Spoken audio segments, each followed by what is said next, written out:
So Miranda, we came across your videos on YouTube, and kind of thought you kind of stand out from, of course, I know on my feed a lot of trucking podcasts come up. Yours are kind of a different perspective when it comes to trucking videos. Can you describe what kind of content you put out? I put out basically in a few words, it's something to help people make better business decisions in the trucking industry, a lot of market updates, a lot of current news, and then sometimes from time to time, it's about things like the nitty gritty of the how to run a business, cost per mile, how to calculate it, how to do accounting, but everything is geared towards people being able to make better decisions in their business. I'm curious, what is your background with trucking? Yeah, so I came in here not by my own will at first. My This a family cry had, for help, Miranda? Do we need Yeah. to call help? Are you okay? yes, Okay. SOS. Okay. Um, but yeah, my family had this idea of opening a trucking company. And because I was pretty much the most organized person when it comes to paperwork, they asked me for help just to open it. And when I started going through the process, I'm the kind of person I really like learning. This is something that's very important to me, and I got hooked. And when I booked the first load, because we didn't have a dispatcher yet, which was the plan, yeah, I was like, okay, I'm staying in this. And as time went on, I started learning more. And with YouTube, I mean, it's a learning process every day. How long ago was that? We started in 2019. Yeah. Wow. So Yeah. this has really taken off in a short period of time. Yeah, yeah. And YouTube started, I think, in 2021, at the end of Yeah. 2021. Kind of at the height of, or I guess kind of the pandemic era when everything was crazy. Correct, Yeah. correct. What Absolutely. what what were you doing before 2019 then? Obviously you didn't have a trucking background, it doesn't sound like. Nope. So you were coming into it completely out of the cold essentially, right? It sounds like. Yep. Yep. I was a fashion recruiter before. Very Fashion different. recruiter. All right. Fashion recruiter for Fashion brands like recruiter, Gucci. trucking, Yeah. kind Yeah, of. no, that's why I was, when my family asked me for help, I mean, I'm always happy to help with anything, but this was definitely not something I was like interested in. But the interest came once I realized just how intricate it is and how things change. And for me, again, for me, the most important thing is being able to continuously learn. And this was the place to do it because at that time in the recruiting side of things and the fashion recruiting, things kind of became boring. It became a routine. In trucking, there's never a routine. Everything Yeah. happens so quickly. Yeah. What Wow. can I ask a dumb question? So what is a fashion recruiter? What does a fashion recruiter do? Sure. So we worked with a lot of luxury brands. So basically, a brand like, let's say, Gucci would say, we need talent for either a regional manager level to an associate level in a store. And we were, I mean, I was one of the people on the team. We were responsible for finding the talent and then screening the talent, interviewing before they go to the interview with Gucci. Basically, we were kind of the middleman between Gucci and the applicant to make sure that we're sending just the best people to them. You were like a broker, kind of, in a Yes, way. Yeah. I was. Yes. Yeah. I was just going to ask you what are the, I guess, similarities, and I think the differences may be apparent, but what are some of the similarities and maybe differences between those two worlds? They seem so far apart, but I'm sure there are some parallels there. Yeah, you mean trucking and the Yeah, recruiting? yeah.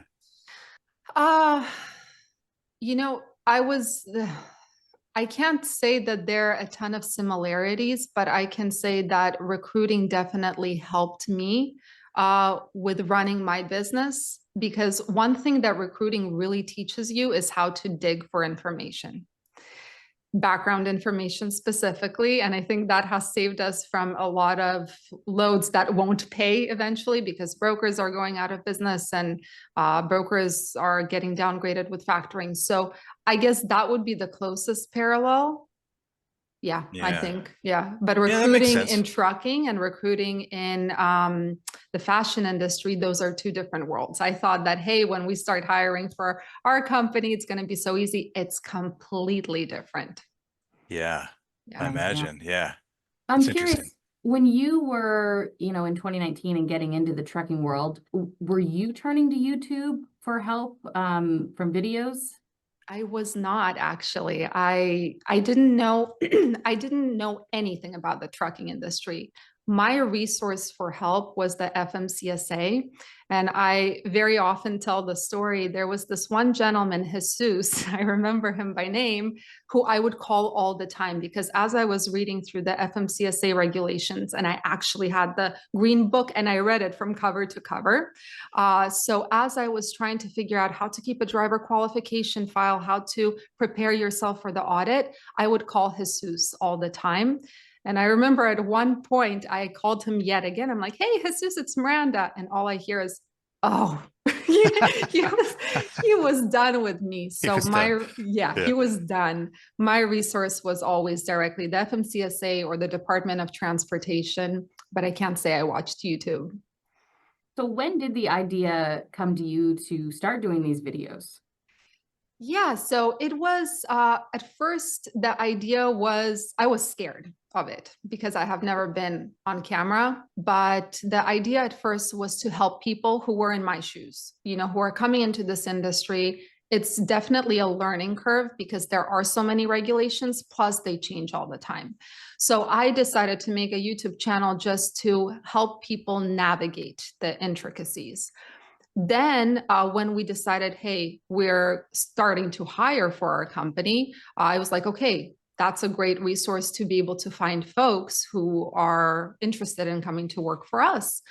And then it turned into, once we stopped hiring and the market turned, this whole thing, it just turned into an educational channel. And it turned into something that not only, I mean, when you teach, you learn a lot yourself. Plus, I started learning so much from folks who were watching and the comments that I got hooked. Now I'm Yeah. addicted to the channel. Yeah. Yeah. It's interesting because this is like the front facing part of everything. And you kind of talked about how you got hooked and, started making more and more videos. And this is what people, I think, know of you now and see of you, obviously, is the YouTube and all the videos you put out, which are very helpful and very, educational on a number of levels. But you also are still running a trucking company as Mhm. well, right? Yep. And Yep. that's you and your family, I believe. Correct. Can you talk kind of about what that's like? Because you've got, again, kind of two different worlds going on right now, I guess is a way to talk about it. They definitely are two different worlds, but I'll tell you, they're completely connected. One thing I know for a fact is that I wouldn't be able to make the videos that I make, a lot of them, if I did not have direct exposure to what's happening in the market, to my experiences. Uh, it's sometimes difficult to run those two worlds because I definitely treat YouTube as a job, even though it's a hobby. But for sure, they're completely connected. And if I were to shut down my trucking company, I'd still be able to give news, but I wouldn't have that insight into the market that helps people, first of all, relate and understand that they're not alone. So yeah, I hope that answered your Yeah. question. Is your company also started, was it 2019? Yep, The 2019. okay. Yep. So yeah, that's interesting. Can you talk about your operation and what you guys do? Yeah, so we started out as a reefer carrier. And in 2019, it was a time when we were just learning. So it seemed like a decent market. We didn't know that that was kind of not the best market. Then 2020 came, we were still a reefer carrier, and we were in shock because once COVID hit, I think it was 2020, at one point, all of these manufacturers started shutting down. And I remember at one point, there was a month where we pretty much didn't earn anything. I think our gross was something like $7,000 for the month. It was that bad. Yeah. Yeah, and then I remember from late 2020 through the beginning of 2022, still reefer carriers, The market obviously picked up and we're like, okay, this is the way to go. But we didn't know anything about the market. We didn't know about the cyclical nature of it. We didn't know about seasonality. So we ended up actually making a lot of bad decisions in 2021, especially at the end of 2021, when the money was just flowing. And we thought, hey, this is going to last forever. And if it's going to go down, it's going to go down just by a bit. We'll survive it. Yeah, and we got hit in the face with that. So once 2022 happened and the market started turning rapidly, that's when we started experimenting with open deck trailers. And that's what we do now. It's just flatbeds and one step deck. Yeah. Yeah. I'm curious, when you started YouTube, did you expect it to kind of grow to what it is today with, I mean, you have a ton of followers and comments and a lot of people, you know, being helped by your videos? Sure. No, I still wake up every day, and when I log into YouTube just to go through the comments, read them, I am always shocked to see the number of subscribers and the number of comments. It's still, I don't think it has hit me yet, because I feel like I'm just Miranda, you know, I just make videos to learn, to help people, and it definitely it doesn't register in my mind most of the time. And I think I don't want it to, because it scares me a little bit. You get too big a head if you Correct, think correct. about it, right? What do you think is connecting though with so many people out there? And I think you maybe kind of talked about earlier about, you know, the community aspect of it. But what do you think about your videos is connecting? I think, well, first of all, I think the biggest thing is the fact that I try to remain neutral in my videos as much as possible, because the one thing that I want is for people, regardless of what they believe, regardless of, you know, where they come from, one thing we all have in common is the trucking industry. And I think people appreciate that. Number two is, of course, having a trucking company myself and being exposed to the market. I release content that other people can relate to. So an example of that, for last week, there were a lot of articles talking about how, hey, the freight market is turning, the spot rates are turning. But because I'm exposed to it, I have access. I'm looking at the load board right now. I'm looking at the $1.37 per mile rates. I'm able to present information that is actual, like what is actually happening, not because some kind of system said something is happening, but what is actually happening on the load board. And I think people, what they appreciate is the complete truth, basically, on my channel. I always say data doesn't care about your feelings. And I think that's what people appreciate. I don't do smoke and mirrors. I don't create an illusion of a good market. I very often get called the Debbie Downer of trucking, but I'm like, hey, I'm at the mercy of what's happening in the industry. And I think that trust is what kind of brings people in and what makes them feel like, hey, they're getting the right information here. Do you think it's also beneficial, like you've been in this world for around 6 years now, that you can kind of come at it from a place that if somebody is new and, you know, new to the industry, that you can explain it in a way that will make sense? Correct. Yes, I think that's a big thing. I get a lot of emails asking about the state of the market, if they're coming in. And the thing is, it's not only easy for me to explain because I started understanding it, but it's also something that I can tell the truth. I mean, I tell people the truth. They're not going to get come into this industry, you're going to be fine. They're going to get listen, if you open up your own MC right now, you're going to have a hard time with brokers. There are some brokers that are going to work with you, such as TQL for certain loads, but you're going to have a hard time generating income. So definitely that helps. You know, I am able to help people in that way. But again, it goes back to being completely honest about what is happening in the industry, because the last thing I want is someone saying, hey, I did everything you said and now I'm bankrupt and I lost everything. You know, that would be horrific. Yes. Where do the ideas come from? Like you said, you know, you do a lot of how-tos and kind of talking about, you know, the current market and whatnot. Where do the other ideas come from that you do videos on? Like the ideas for videos that I decide to put out? Yeah, like just different like topics you cover, like what kind of determines, I guess, what you do on the Yes. channel. So, in terms of the how-tos, like the cost per mile calculator that I created, that comes from, I mean, it can be a thought during the day while I'm working, trying to book loads and I'm calculating my own cost per mile and cost per load. I might get an idea, hey, this would be a great thing to share. In terms of news, the way I pick articles is what is going to have an immediate impact on how people might make their business decisions in the near future.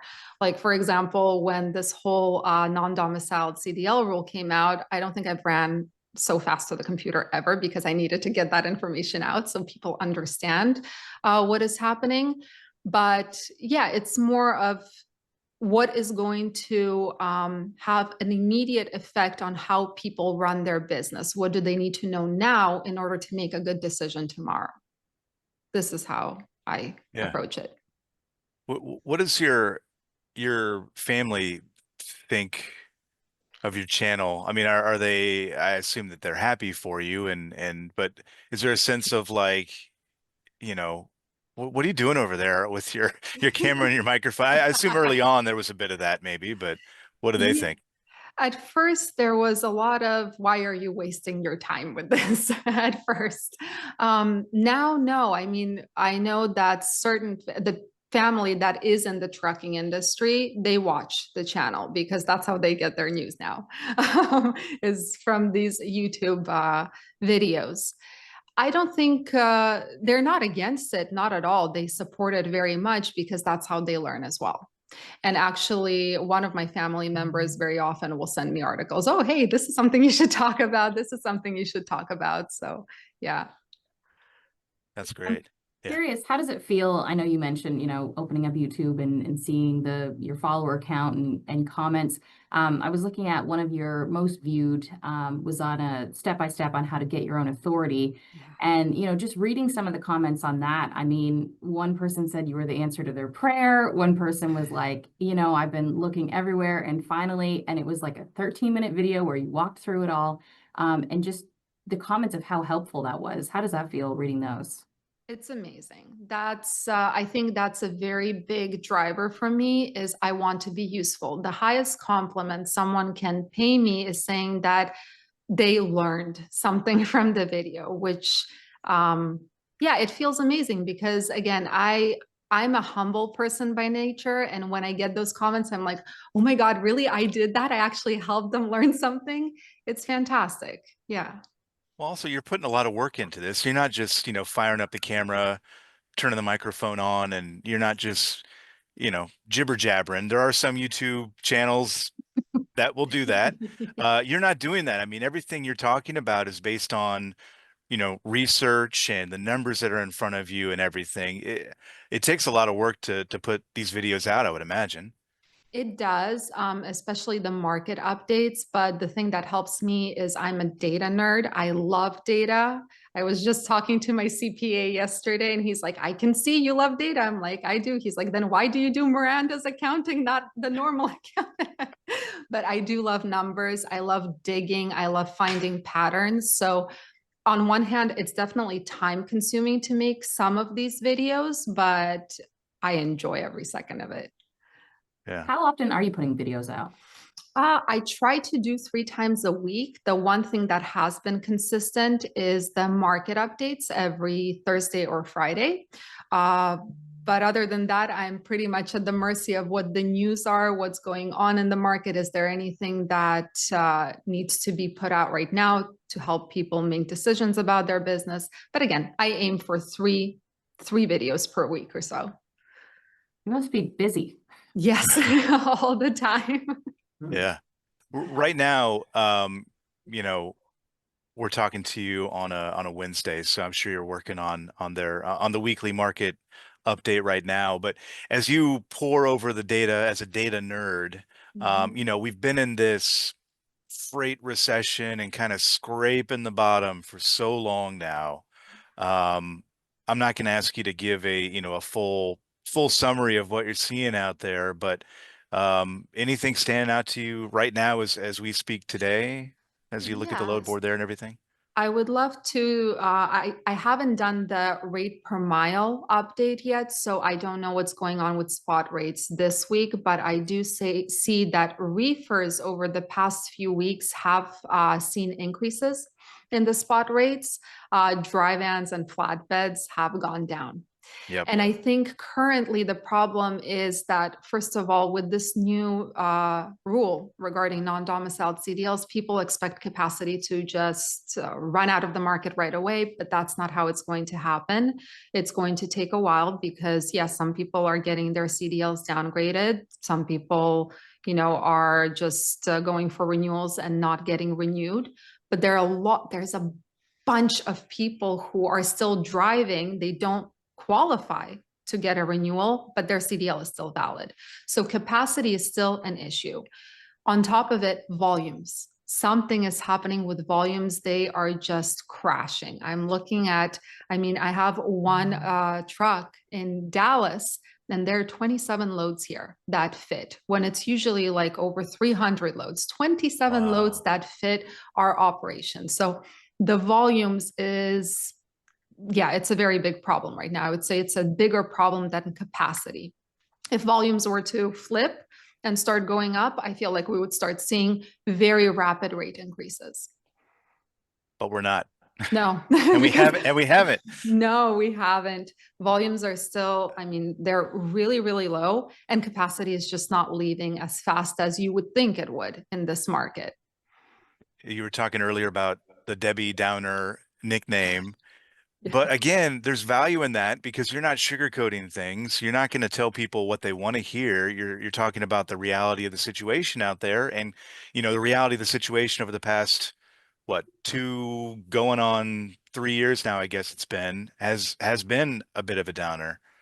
Correct. And I'm a strong believer that what's the point of me giving an illusion that, hey, everything is fantastic? How is that going to help people's business? Again, data doesn't care about your feelings. And if you know the reality of the situation, no matter how bad it is, at least you can make decisions based on the reality rather than what you wish was the reality. And that's very important to me. Are there any topics that you have not kind of been able to dive into yet that, do you have a list of like, hey, I would love to do a video on this or this? Is there anything on there that you're like, I'm going to get to that eventually? Yeah, I can't say there is because I kind of live my life in the moment. I've always had a very hard time planning videos. I tried once to pre-plan which videos are going to come out, but I feel like when I do that, my passion isn't there in the video. I don't know what it is, but I have to make it in the moment. The news comes out, I have to put out a video because I start being passionate and what I learn is fresh in my mind. So I don't really pre-plan videos, and I can't say that I have any topics that I'm planning to talk about yet because I'm at the mercy of whatever happens in the industry, whatever news comes out. Yeah. I'm curious, did you have any experience before as far as like filming and audio and uploading on YouTube? Was that all new to you as well? All new to me. Everything, pretty much everything in my life, I kind of learn myself. I don't take courses. I just learn myself through digging through the internet. Another thing that I really, really enjoy doing is just trying to figure out ways to do it myself. But yeah, no experience at all. Had to teach myself. That's amazing. Yeah. It really does. Again, there are so many videos out there and so much information out there. And that's why I think a channel like yours and what you're doing, I think resonates with people because, again, you're not, you're being genuine and authentic in terms of like, hey, I'm still relatively new to this industry and I'm learning as we go. Let's all learn together, which is really a selling point, I think, for a lot of people. It's great. Correct. Yeah. And that is the truth because the amount I have started learning about the industry just from reading the comments, because there are again, I'm brand new to it in comparison to other people who have been in the industry. So the amount I learned from the people who actually leave a comment or send an email is incredible. And I'm so grateful for that. a lot of my ideas for videos in terms of news come from those people because they tell me, hey, I'm interested in hearing about this, and I will make a video about it. Where can people go and find you? Well, my YouTube channel, Trucking Made Successful. I also have a website, truckingmadesuccessful.com, where there are free tools, an amazing cost per mile and load profit calculator. Everything is free. And X, I finally started being active on X under TM Successful. Yeah, where I share thoughts that I probably wouldn't on YouTube, I would say, because yeah. All right. Do you have plans for like anything? I mean, obviously you're very busy and you've got so much going on and you're putting out a lot of content, but do you have other ideas for ways to kind of branch out and maybe do some other things, or do you not even have time to think about that stuff? You know, most of the time I don't have time to think about that stuff. But again, I'm taking it one step at a time. I am more open to podcasts right now. I mean, I think what I'm going to start doing is the opportunities that come my way, instead of saying no right off the bat, I'll say, okay, let's think about it. Yes, probably yes. But yeah, we'll see what opportunities to talk more come along. I know I've had an opportunity I mean, I was quoted in FreightWaves, which was a very big and humbling thing for me. So that's a step forward. But yeah, taking it step by step and just waiting to see what happens, pretty much. Well, we appreciate you saying yes to us. Yes, we do. Thank Yeah. you for inviting me. I really appreciate it too.